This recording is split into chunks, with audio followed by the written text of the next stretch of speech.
Thank you, Chair. I congratulate the Chair as a group colleague there for the position you're assuming today. Taoiseach, the Bill acknowledges that Ireland to date does not have a mandatory employer-funded sick pay scheme of some sort within the EU. And one of the obvious impacts of not having a sick pay scheme, as you outlined, means that some workers would take the decision to attend work even when sick. And in the context of infection spread and COVID, I think we well understood the damage that can do, the potential for injury at work or injury being caused to fellow employees. And that is absolutely something I don't think anybody, employer or employee, would want to see.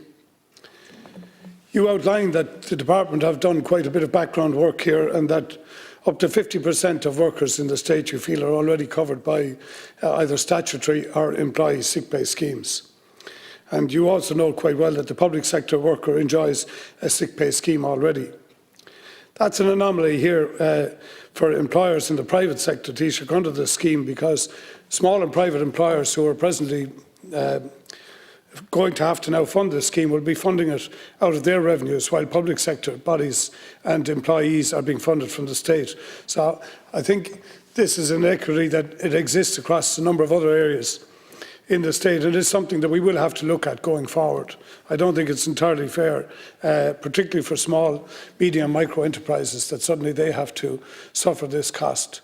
And maybe the state can have some look at remediation in terms of that. There are annual entitlements that you have highlighted, 3 days to be coming on the scheme, and I don't think anybody would say it is a significant burden on small business, but I think it could be, as the scheme ramps up, potentially up to, I think it's 10 days is what you're envisaging over the next 3 to 4 years. It is my experience, Taoiseach, that most small businesses do their best to cover genuine sick days, as they understand it as a fundamental part of employer-employee relations, and it assists them with retaining staff and valuing staff. And there is no doubt that lower paid workers, contract workers and part-time workers need to have some scheme to support access to sick leave, and therefore I support the bill that you are progressing here today. You have outlined also, Taoiseach, that this bill represents just one part of a suite of legislation that government is hoping to roll out to further protect employee rights and safeguards in this state. And I don't believe anyone could argue with a socially progressive agenda to benefit all citizens, all workers, but most especially those who are productively earning and generating tax revenue. This is needed to pay the social contract that we all have signed up to and aspire to look after every single individual in this state when they are in need. But given that you reference this scheme is really only needed for those in private employment and for those who are essentially low paid, this also points to the vulnerability of business, which, as you outlined, for small and medium sectors are grappling with the effects of COVID and the impacts it has had on their business to date. You are well aware, Taoiseach, of the many businesses that have warehoused debt, availing of government COVID schemes. And this is going to be somewhat precarious for businesses when they have to engage again with revenue in terms of the repayment of that debt.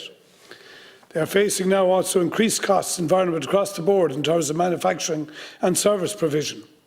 And they are struggling to recruit across many sectors also.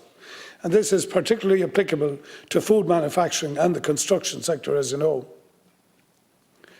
Taoiseach, I don't subscribe to the view that every employer is out to screw their employees, that every employer seeks profit at every turn, and that every employer sees only capital labour and not the faces of those they employ. And in fact, many small employers that I know are intrinsically involved with the lives of their employees. They celebrate family days, communions, confirmations, sometimes holiday events. I have a concern at times as to how private employment is portrayed in this House and sometimes in this state. We have over 900,000 workers in this country employed in the SME sector. Many are promoted by people who have risked everything to build on a dream, to start a business, to see it grow and to provide a financial future for their families and those that they employ, something they can all come to depend on. But I have to confess frustration, Taoiseach, when I hear that bodies like IBEC and ICTU have been consulted and expressed support for whatever legislation is being proposed. and yet very little representation is offered to Indigenous small business owner-operators, micro-enterprises. I beg Nick to represent in the main the wishes of large-scale business in this country and the aspirations of large-scale public sector unions. I have expressed in the House in the past my disappointment at the lack of small business representation on the Leaf Taoiseach, the Labour Employer Economic Forum.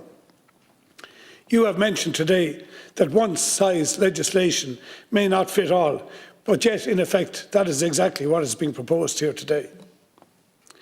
One thing this bill does not recognise, in my opinion, is the cost to small business, where statutory sick pay must also be added to subcontractor cost to cover employee absence. This happens frequently in the agricultural, the dairying sector, the construction and the fabricating sector, Taoiseach. If I were to propose an amendment to this bill, it would be to find some sort of tax credit available to micro and small business enterprises where these additional costs, where incurred while supporting a statutory sick pay scheme, can be offset or ameliorated to some point. The issue of access and cost to GP referral has been covered a number of times already, and I think it is something that needs further work, obviously, particularly for the low-paid, where accessing a GP will really largely write off the benefit of them looking for their statutory sick day. This also raises the question, Taoiseach, as you well know, of the difficulty of getting more GPs, getting them to graduate and getting them to stay in the system in Ireland. And we have a major problem around the country, as you know, with GPs retiring. And I just wonder how the scheme is going to work in the context of most people now ringing a GP will find they may not get an appointment on the day that they want to see them. But I look forward in the main, Taoiseach, to the progression of this legislation. I have to say I do hope to see a change in the attitude and the language of some in this House, and I don't include the government parties in that, with respect to the positioning and the representation of private employment in this country. We have many businesses in this country that cannot recruit at this moment in time, and to suggest that wide exploitation is happening in this country and is being deliberately targeted on employee groups is something I will not accept. We largely have robust legislation in this country that covers the world of work. We absolutely need additions to that, and government has proposed some of the suite of measures that you are considering to improve and to remove the shortfalls where they occur. But most of all, we need a collaborative approach between all employers, and specifically between those who are most marginal, the small, the medium and the micro enterprises, so that all representations can be done on a managed basis, and that all aspirations can be achieved, and that we wind up with agreements that reflect the needs of small and marginally profitable businesses, as well as the needs of larger employers. In that environment, progressive legislation can be tabled and adopted, ensuring the rights of workers, but also the ability of our productive sector to continue to compete and to grow. Thank you, Deputy Shanahan.